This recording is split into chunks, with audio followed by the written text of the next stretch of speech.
Pangalawang Federica ko na 'to, yung una pinamigay ko kasi nga as in hindi talaga siya maganda sa'kin.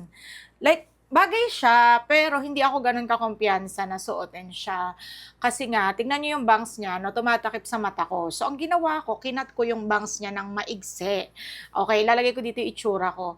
So kung titingnan niyo sa video mukhang okey naman, pero sa personal kasi siyempre iba sa personal hinahangin-hangin ganyan, so nagugulo siya. So ganyan nangyari, ganyan kaigsi tapos itim na itim.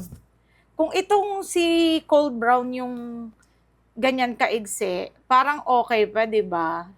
Yun kasi dahil itim na itim siya talaga, T-black siya.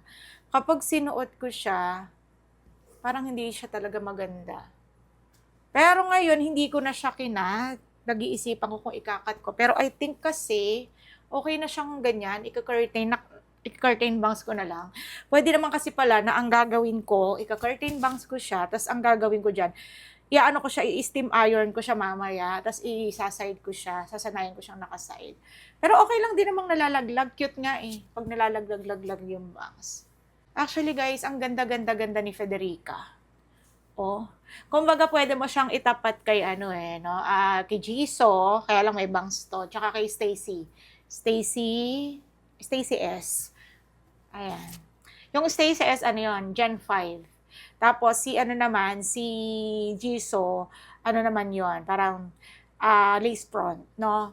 So kung wala kang budget tapos okey naman sa'yo yung may bangs. Kasi si Stacy nilagyan ko rin ng bangs, eh. Parang ayan oh, pwede mong ipantapat si Federica. Ganda kasi guys, oh.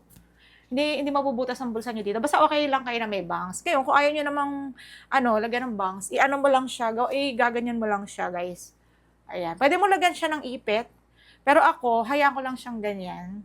Pwede naman kasi siya eh. Yung iba pinaplansya, pero ang pinakamadali niyan, it's either blower, iba-blower mo siya na pag ganun siya, o kaya yung steam iron. Habang ini-steam iron mo siya, iside mo siya ng iside. Mas soft ang pagkakaano kapag steam iron.